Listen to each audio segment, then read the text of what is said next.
Dans cette séquence, nous allons aborder les différentes échelles de la biodiversité et on peut s'interroger dans un premier temps sur la définition de la biodiversité. On peut dire que la biodiversité est à la fois la diversité du monde vivant, c'est-à-dire la diversité des espèces et la diversité des individus appartenant à une même espèce. Mais c'est aussi la diversité de la nature au sens large, c'est-à-dire la diversité des écosystèmes. Abordons dans un premier temps la diversité de ces écosystèmes. On peut rappeler qu'un écosystème est un ensemble constitué d'êtres vivants, ce que l'on appelle une biocénose, et d'un milieu de vie que l'on qualifie de biotope.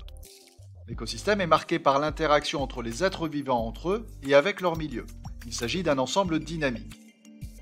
Le premier écosystème visible ici est celui de la banquise au niveau du pôle Nord, caractérisé par des conditions de vie très froides, un biotope marqué par une dominante de neige et de glace, et des êtres vivants adaptés aux conditions de vie comme cet ours polaire, emblématique de cet écosystème. Il existe sur Terre une très grande diversité des écosystèmes.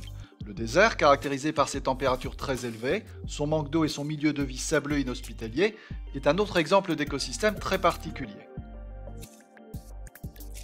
Les nombreuses interactions entre les êtres vivants entre eux et avec leur milieu expliquent les caractéristiques et les évolutions des écosystèmes. Nous allons maintenant aborder la diversité des espèces peuplant ces écosystèmes. La première question que l'on peut se poser est de savoir comment on doit procéder pour faire l'inventaire des espèces qui vivent dans un écosystème. On peut proposer qu'il faut observer et prélever des individus pour les identifier. Pour les quantifier, il faut réaliser un échantillonnage statistique dans la mesure où on ne peut pas étudier l'intégralité de chaque écosystème de manière exhaustive. On peut se rendre dans l'environnement pour observer et prélever par exemple les feuilles d'un arbre ou ses fruits afin d'identifier l'espèce correspondante. Il s'agit ici d'une feuille d'érable et de son fruit la samare, que l'on connaît bien avec ses ailettes qui la font virevolter dans les airs. La reconnaissance des arbres s'appuie en général sur leur morphologie, fruits. Par exemple ici, il s'agit d'un chêne, dont les fruits qui ne sont pas visibles ici sont des glands. L'étude in situ permet de déterminer un grand nombre d'espèces. On peut étudier un exemple, celui de la mission Tara, dont l'objectif est de déterminer la biodiversité. La goélette Tara emmène à son bord une équipe de scientifiques qui vont réaliser un échantillonnage du vivant pour évaluer la biodiversité à travers le monde, avec ici le parcours qui est effectué par la goélette. Pour réaliser un échantillonnage des espèces peuplant les écosystèmes étudiés, les scientifiques amènent à bord du matériel permettant de collecter en milieu aquatique une très grande diversité d'organismes grâce à un appareillage permettant de récupérer des organismes dont la taille peut aller du micromètre jusqu'au dixième de mètre. Les êtres vivants que l'on souhaite étudier au cours de cette mission font partie du plancton. Cette photographie sous-marine donne une idée de la manière de travailler de nos scientifiques.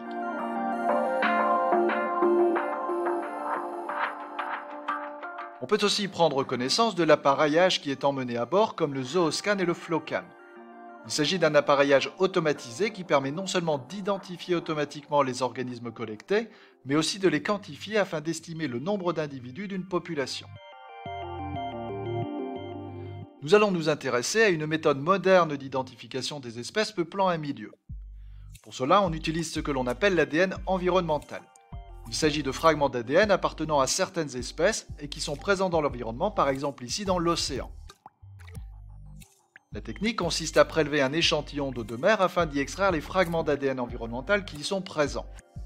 Ensuite, grâce à une technique d'amplification par PCR, on va obtenir de très nombreux exemplaires des fragments d'ADN que l'on souhaite étudier, ce qui va permettre de les séquencer.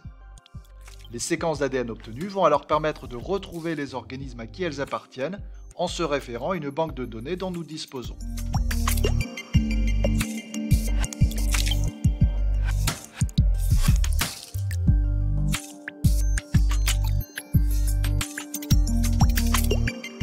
On peut utiliser le comparateur de données BLAST qui est disponible en ligne et qui permet de retrouver un organisme à partir d'une séquence d'ADN. On entre la séquence d'ADN dans le comparateur BLAST et le logiciel va nous donner une liste d'individus dont la séquence est plus ou moins proche de celle que nous avons rentrée. Dans cet exemple, le logiciel BLAST indique que la séquence d'ADN appartient à l'individu Chaetoceros convolutus.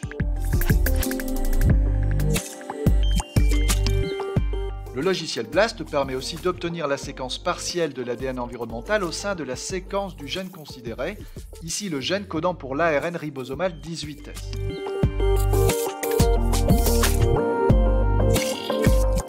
Voici l'identité de l'individu qui a été échantillonné dans cette mission Tara. Il fait partie du phytoplancton et appartient au groupe des diatomées.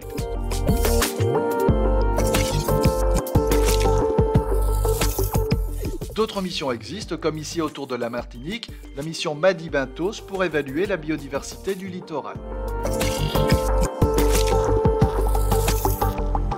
On peut aborder dans un troisième temps la diversité observable au niveau de l'espèce et tenter de proposer une définition de ce que l'on appelle communément une espèce. Il existe au niveau de chaque espèce une grande diversité. Cette diversité s'exprime au niveau des caractères observables à différentes échelles constituant ce que l'on appelle le phénotype des individus. Cette diversité phénotypique reflète à vrai dire une diversité génétique. Aborder la notion d'espèce est complexe.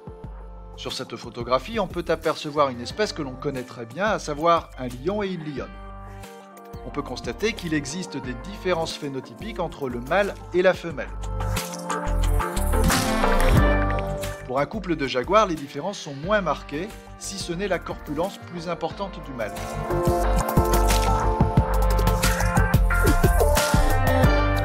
Dans certaines situations, lorsque deux espèces différentes sont très proches sur le plan phylogénétique, elles peuvent exceptionnellement se reproduire ensemble. Nous avons ici le cas d'un jaglion, résultat de l'accouplement entre un jaguar et une lionne. Mais les individus sont stériles. On peut dire que lorsque des individus ont une descendance qui n'est pas fertile, ces individus n'appartiennent pas à la même espèce, bien que dans ces rares cas, ils soient capables malgré tout de se reproduire ensemble.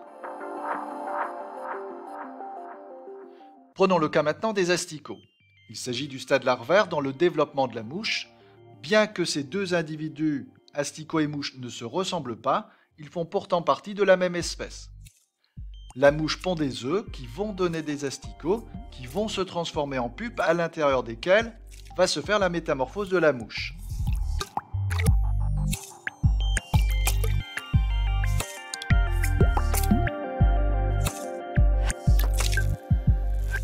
Après avoir passé en revue ces quelques exemples, on peut proposer une définition sur le concept d'espèce.